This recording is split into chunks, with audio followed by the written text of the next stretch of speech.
Welcome to நெல்லை ஜெயஸ் சமையல். இன்னைக்கு நம்ம சேனல்ல வெண்பூசணி சாம்பார் எப்படி பண்றதுங்கிறத பார்க்க போறோம். வெண்பூசணி ரொம்ப ஹெல்த் பெனிஃபிட் உள்ளது. அதை வச்சு நம்ம சாம்பார் பண்ண போறோம். நார்மலா சாம்பார் பொடி போட்டு நம்ம சாம்பார் பண்ணுவோம். இதுல நம்ம சில இன்கிரீடியன்ஸ் நம்ம வறுத்து அரைச்சி நம்ம சாம்பார் பண்ண போறோம். ரொம்ப சுவையா இருக்கும். வாங்க எப்படி செய்யறதுன்னு பார்க்கலாம்.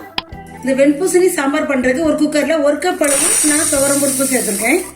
ஒரு துண்டு கட்டி பெருங்காயம் சேர்த்துக்கலாம். சாம்பார் இதுக்கெல்லாம் கொஞ்சம் கட்டி பெருங்காயம் போட்டா வாசனை நல்லா இருக்கும். கொஞ்சமா மஞ்சள் பொடி குக்கர்ல ஒரு 4 விசில் போட்டு எடுத்துக்கலாம். இப்போ நல்லா கொதி வந்துருச்சு. நம்ம மூடி வெயிட்டை போட்டு விட்டுக்கலாம். நம்ம பருப்பை விசில் போட்டு எடுத்து வச்சுட்டோம். இப்போ அதை தாளிச்சிடலாம். ஒரு கடாயில கொஞ்சமா தேங்காய் எண்ணெய் சேர்த்துக்கிறேன். நீங்க கடலெண்ணெய் ரீஃபைண்ட் ஆயில் எதுனாலும் சேர்த்துக்கலாம். எண்ணெய் சூடாகட்டும். கடுகு உளுத்தம் பருப்பு சேர்த்துக்கலாம். கொஞ்சமா வெந்தயம் சேர்த்துக்கலாம். ஒரு 4 காஞ்ச மிளகாய் சேர்த்துக்கலாம். தாளிப்பு உடகம் கொஞ்சமா சேர்த்துக்கலாம். தாளிப்பு உடகம் என்னோட யூடியூப் சேனல்ல போட்டிருக்கேன். நான் அதை லிங்க் கொடுக்க பார்த்துக்கோங்க. ரொம்ப நல்லா இருக்கும். சின்ன வெங்காயம் சேர்த்துக்கலாம். சின்ன வெங்காயம் தான் இதுக்கு ரொம்ப நல்லா இருக்கும். இந்த அளவு வெங்காயம் வணங்கிருக்கு. இப்போ ஒரு தக்காளி பழம் எடுத்து வச்சிருக்கோம். அதை கட் பண்ணி சேர்த்துக்கலாம். தக்காளி ஒரு 1/2 குக் ஆகட்டும். இப்போ நம்ம இந்த பூசணி சாம்பாருக்கு இந்த வெள்ளை பூசணியை நம்ம வெட்டி எடுத்துக்கலாம். தோலை சீவிட்டு இந்த விதைகள் எல்லாம் எடுத்துட்டு சின்ன சின்ன பீஸா நம்ம கட் பண்ணி எடுத்துக்கலாம். இந்த அளவு தக்காளி வதக்கிட்டு ஒரு 1/2 அளவு நம்ம வதங்கினா போதும். நம்ம கட் பண்ணி வெள்ளைப்பூசணி சேர்த்துக்கலாம். உங்களுக்கு எந்த அளவுக்கு வேணுமோ அந்த அளவுக்கு நீங்க சேர்த்துக்கலாம். நீங்க போடுற பருப்பு இதை சேர்த்து அந்த எண்ணெயிலே ஒரு 2 மினிட்ஸ் நல்லா அப்படி மிக்ஸ் பண்ணி விட்டுருங்க. 2 மினிட்ஸ் அந்த வெள்ளைப்பூசணிக்காய் சேர்த்து நல்லா வதக்கிட்டோம். இப்போ சாம்பார் பொடி சேர்த்துக்கலாம். நீங்க வீட்டில் அரைச்சதுனாலும் சேர்த்துக்கலாம், கடையில் வாங்கினாலும் சேர்த்துக்கலாம். நான் வீட்டில் அரைச்சது சேர்த்துக்கிருக்கேன்.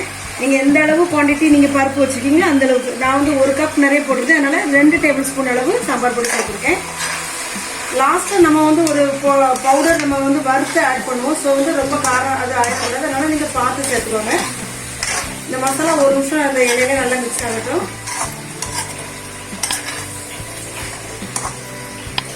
இப்போ இது வேகிறதுக்காக கொஞ்சமா தண்ணி சேர்த்துக்கலாம். ஏன்னா நம்ம அந்த பருப்புலயும் தண்ணி இருக்கும். அதனால பார்த்து சேர்த்துக்கோங்க. கொஞ்சம் வேகட்டும். அது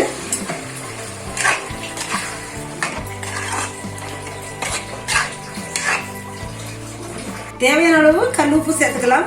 உங்களுக்கு எதுக்கெல்லாம் கல்லுப்பு சேர்த்து நீங்க பண்ண முடியுமோ அதுக்கெல்லாம் கல்லுப்பு சேர்த்து கிடைக்கும் போது பண்ணுங்க. ரொம்ப நல்லது கல்லுப்பு.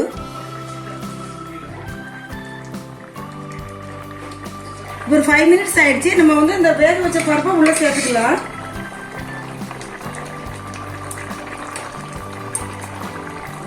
சேர்த்து எந்த அளவு நம்மளுக்கு தண்ணி வேணுமோ அந்த அளவுக்கு தண்ணி ஊற்றி அதை கலந்துக்கலாம்.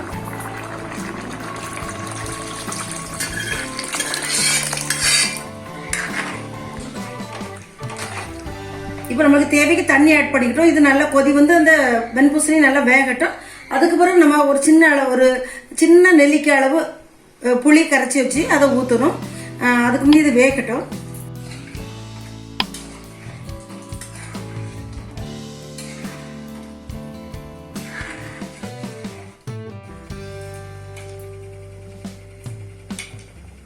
இந்த பருப்பை சேர்த்து நல்லா கொதி ஒரு 5 மினிட்ஸ் ஆயிடுச்சு. நம்ம கரைச்சி வச்சிருக்க அந்த புளியை அதில் சேர்த்துக்கலாம். உப்புலாம் நீங்க செக் பண்ணிக்கோங்க.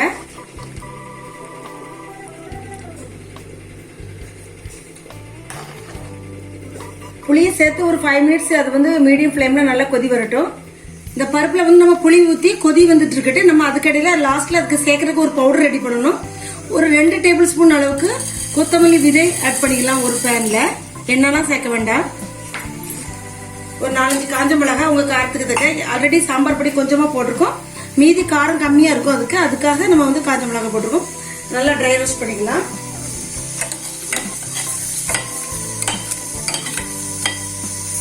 கொஞ்சமா கருவேப்பிலை சேர்த்துக்கலாம். அதையும் நல்லா ரோஸ்ட் பண்ணிக்கலாம்.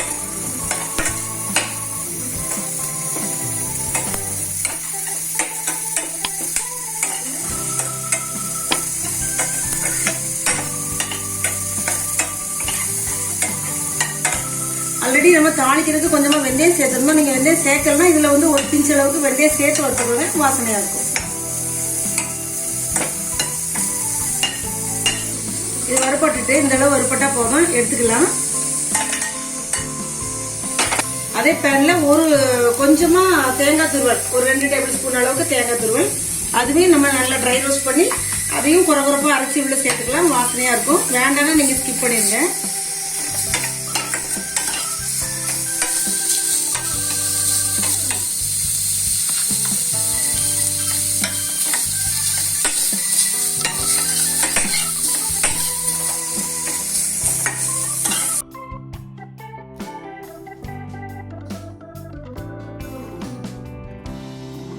இந்த அளவு ரோஸ்டான போதும் எடுத்துக்கலாம். ஆறுன அப்புறம் அதை அரைச்சி எடுத்துக்கலாம்.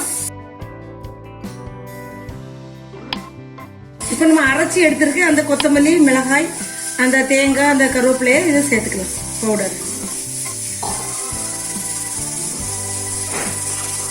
சேர்த்து ஒரு கொதி வரட்டு, அவ்வளோதான். ஆஃப் பண்ணிடலாம்.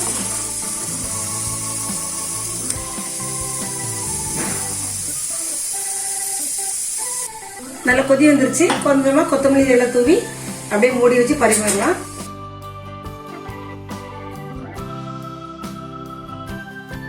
இப்பொழுது சுவையான வெண்பூசணி சாம்பார் நம்ம ரெடி பண்ணிட்டோம்.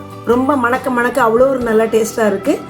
இந்த மாதிரி ஒன்ஸ் நீங்கள் வந்து எப்போவுமே நார்மலாக கேரட்டு, பீன்ஸ் போட்டு நம்ம சாம்பார் வைக்காமல் அந்த மாதிரி வெண்பூசணி, முள்ளங்கி, சுரைக்காய் இந்த மாதிரி நம்ம வித்தியாசமாக நம்ம ட்ரை பண்ணி சாம்பார் வைக்கலாம். ரொம்ப நல்லா டேஸ்ட்டாக இருக்கும்.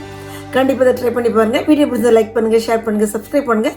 அடுத்து ஒரு வீடியோட உங்களை சந்திக்கிறேன். அன்டில் தென் உங்கள் ஜெயா ஜஸ்டின்.